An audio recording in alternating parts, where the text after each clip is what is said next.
Morning class. आज chapter number 12 Sudama चरित्र। सुदामा चरित्र ने श्री कृष्ण और सुदामा की मित्रता के बारे में बताया है और जो ये पाठ है उन दोनों की मित्रता के ऊपर क्या किया गया है इसमें बताया गया है। इस पाठ के जो लेखक है कवि हैं वो नरोत्तम दास जी हैं और इनका जन्म 1550 ईस्वी में उत्तर प्रदेश के सीतापुर जिले में हुआ था और इनकी मृत्यु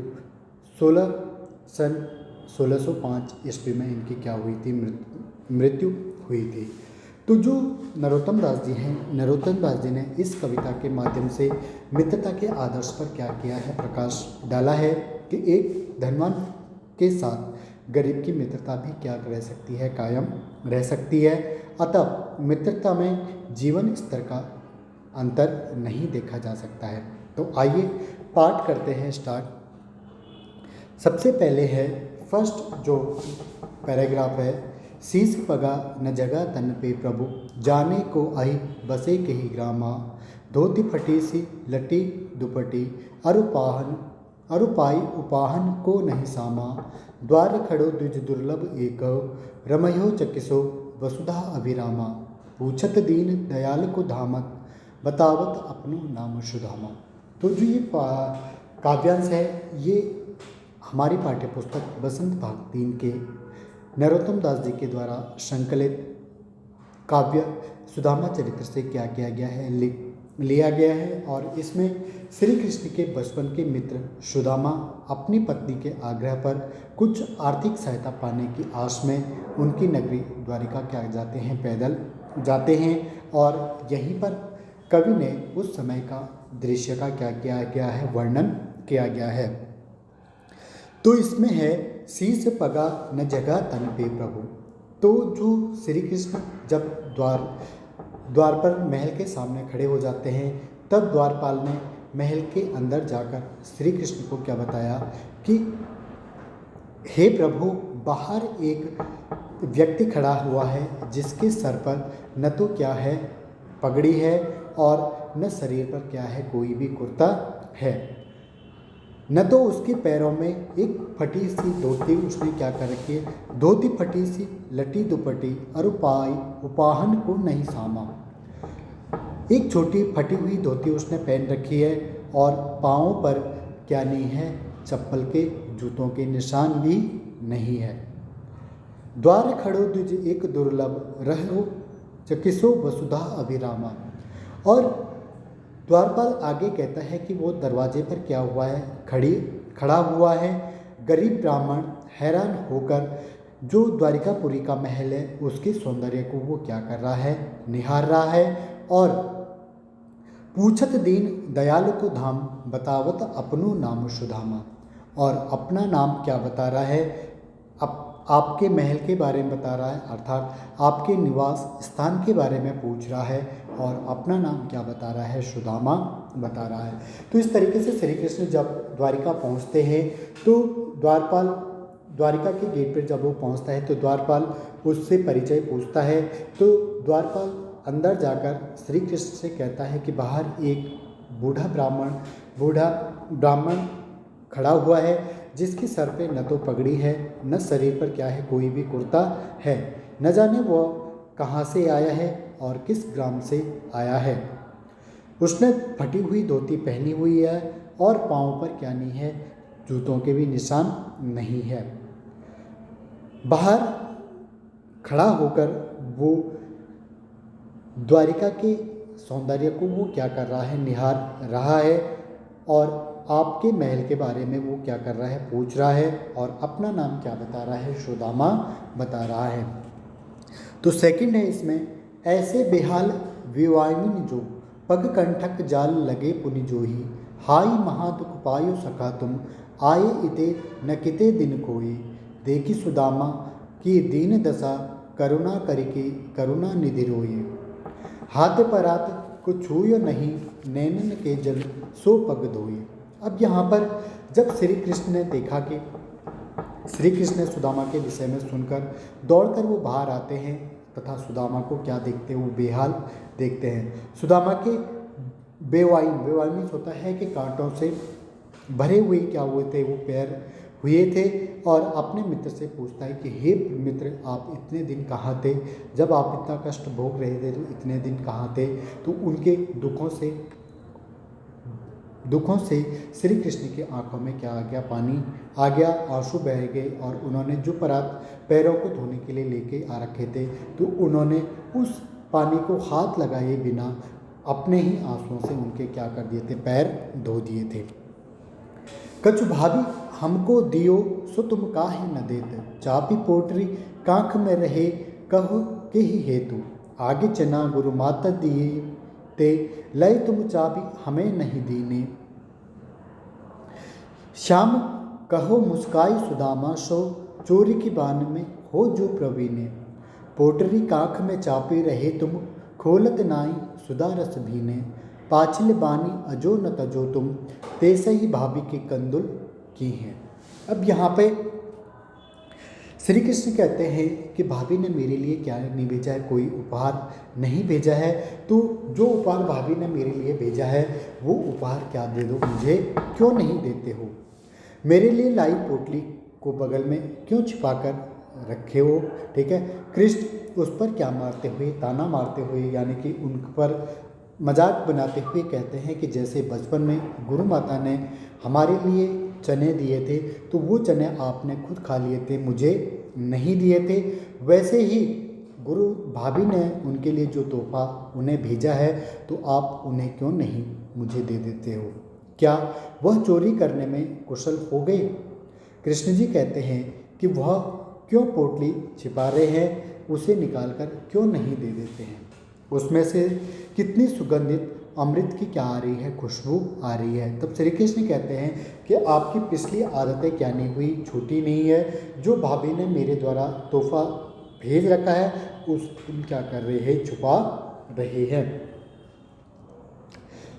अब नेक्स्ट है इसमें, वह पुलकनी वह उठी मिलनी वह आदर की बात, वह पठावनी गोपल की कछु न जानी जात, घर घर उड़त फिरे तनक दही के काज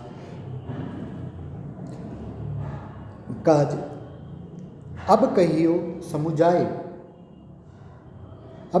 समुझाए के बहुधन धरो सकेली। ठीक है, तो इसमें क्या कहते हैं कि वह पुलकनी वह उठ मिलनी वह आदर की बात। तो श्री कृष्ण ने जब सुदामा को अब विदा करने के लिए विदा कर दिया था तो सुदामा जी अपने मन ही मन क्या कर रहे थे? सोच रहे थे कि जब वे श्री कृष्ण के यहाँ पहुँचे तब तो उन्होंने बड़ी प्रसन्नता दिखाई, वे उठकर गले मिले और सुदामा को बहुत ही आदर भी दिया। वह पठावनी गोपाल की कछु न जानी जात, और जब सुदामा के विदाई के अवसर पर उन्होंने उन्हें क्या कर दिया? खाली हाथ भिजवा दिया। यह बात सुदामा को कुछ समझ में नहीं आ रही थी।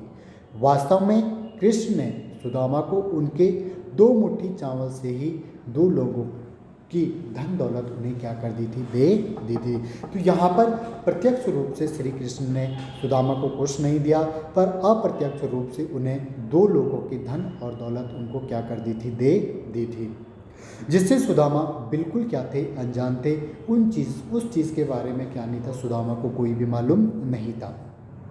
सुदामा कृष्ण के बचपन को याद करते हुए सोचते हैं कि यह वही कृष्ण है जो थोड़ी सी दही या मक्खन मांगने के लिए घर घर वो क्या करता था? हाथ फहराया करता था। भला वह उन्हें क्या देंगे? सुदामा तो पहले से ही माखन चोर है। माखन चोर कृष्ण को क्या करते थे? जानते थे, पर उनकी पत्नी ने उन्हें जिद करके कहाँ भेजा था? द्वारिकापुरी भेजा था। सुदामा बहुत नाराज़ थे और सोच रहे थे कि अब जाकर वे पत्नी से कहेंगे कि बहुत धन मिल गया है, इसे अब क्या करो? संभाल कर रखो। वे तो आना नहीं चाहते थे, पर हालात यह थी कि जो चावल सुदामा की पत्नी ने उन्हें दिए थे वह भी श्री कृष्ण ने ले लिए थे। अब वो चावल के दाने भी अब वो क्या हो गए थे? बिल्कुल खाली हाथ हो गए थे। तो इस तरीके से अप्रत्यक्ष रूप से श्री कृष्ण ने सुदामा को 2 लोगों के धन दौलत दे दी थी, पर जब अप्रत्यक्ष रूप से जब सुदामा के विदाई हुई तो उस समय उन्हें खाली हाथ क्या कर दिया था? विदा कर दिया था। तो इसी बात से वे सुदामा गुस्सा होते हैं कि मेरे बड़ा आदर सत्कार किया, पर जब मेरी विदाई हुई तो उस समय मुझे क्या कर दिया, खाली हाथ लौटा दिया। तो मैं तो यहाँ आना नहीं चाहता था, पर अपनी पत्नी की जिद के कारण मुझे क्या करना पड़ा, यहाँ आना पड़ा। अब मैं घर जाके पत्नी से कहूँगा कि कृष्ण ने मुझे बहुत सारा धन दिया है, अब इसे क्या कर लो, संभाल कर रख लो।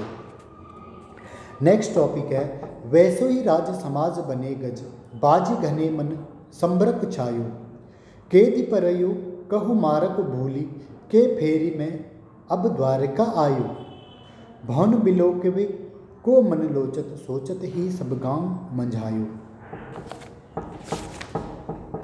पूछत पाड़े फिरे सब सो, पर झोपड़ी को कछु खोज न पायो। अब यहाँ पर श्री कृष्ण सुदामा जी अपने गांव पहुँचते हैं। गांव जाकर देखते हैं कि द्वारिकापुरी सारा का सारा क्या है, द्वारिका जैसा ही ठाट बाट है, वैसे ही राज समाज है। वहाँ पर उसी प्रकार के हाथी घोड़े थे, द्वार में द्वारिका में थे। उनके मन में भ्रम सा क्या हो गया था, छा गया था। सुदामा को लग रहा था कि कहीं मैं भूलकर वापस द्वारिकापुरी तो नहीं लौट आया, वे शायद रास्ता भूल गई हैं। जैसे द्वारका में भव्य महल बने हुए थे, उसी तरीके से सुदामा के मन में उन भवनों को देखने की क्या थी, लालच आ रहा था। यही सोचकर वे गांव के बीच में चले गए और वहां जाकर सुदामा ने अपनी झोपड़ी के बारे में पूछा, पर वे अपनी झोपड़ी क्या नहीं कर पाए, खोज नहीं पाई। वास्तव में उनकी झोपड़ी के स्थान पे क्या हो गया था, श्री कृष्ण की कृपा से भव्य महल क्या होने लग गया था, दिखाई देने लग गया था। उनका पूरा गांव ही अलौकिक आभा से चकाचौंध हो गया था, क्योंकि श्री कृष्ण ने जो 2 मुट्ठी चावल ली थी, उसी के कारण 2 लोगों की सुख संपत्ति उन्हें क्या कर दी थी, दे दी थी, जिनके कारण सुदामा क्या हो रहे थे, भ्रमित हो रहे थे। श्री कृष्ण ने उनकी बिना बताए ही उनकी क्या कर दी थी, सेवा कर दी थी। के वह टूटी सी छानी हती, कह कंचन के अब धाम सुहावत, के पग में पनह न हती, कह ले गज राहु ठाढ़ महावत, भूमि कठोर पे रात कटे, कह कोमल के सेज पर नींद न आवत, के जुरतो नहीं को तो सवा प्रभु, के प्रताप से दाग न भावत। अब यहाँ पर श्री कृष्ण की कृपा इतनी ज़्यादा हुई कि जहाँ वो पहले टूटी हुई झोपड़ी में रहते थे, टूटी फूटी घास की झोपड़ी में रहते थे, अब वहाँ पर स्वर्ण महल क्या हो रहा था, सुशोभित हो रहा था। पहले जहाँ सुदामा के पैरों में जूतियाँ तक नहीं होती थी, अब श्री कृष्ण की कृपा से द्वार पर महावत हाथी लेकर क्या होते हैं, खड़े होते हैं, अर्थात सवारी के साधन क्या थे, अब उपलब्ध थे। पहले कठोर धरती पर सुदामा जी को रात बितानी पड़ती थी, अब श्री कृष्ण की कृपा से सुकोमल शेष पर भी अब क्या नहीं आती है, नींद नहीं आती है। सुकोमल शेष मीन्स होता है कि कोमल बिस्तर पर भी अब उन्हें क्या नहीं आती है, नींद नहीं आती थी। पहले जहाँ खाने के लिए मोटा अनाज भी उपलब्ध नहीं होता था, अब प्रभु की कृपा से किशमिश मुनक्का उपलब्ध है, फिर भी वे उन्हें क्या नहीं लगते हैं, अच्छे नहीं लगते हैं। तो ये था श्री कृष्ण और सुदामा की मित्रता के बारे में, कि श्री कृष्ण ने अप्रत्यक्ष रूप से सुदामा को 2 लोगों की सुख संपत्ति दे दी, पर प्रत्यक्ष रूप से क्या नहीं दिया, उन्हें कुछ भी नहीं दिया। तो विपत्ति के समय में श्री कृष्ण ने उनकी क्या की, मदद की। Thank you class. तो ये था आपका चैप्टर नंबर 12। आई होप कि आपको इसमें थोड़ा बहुत क्या आ गया होगा, समझ में आ गया होगा। जब आप चैप्टर पढ़ोगे तो इसमें पूरी की पूरी चीज़ आपको क्या आ जाएगी, समझ में आ जाएगी। Thank you.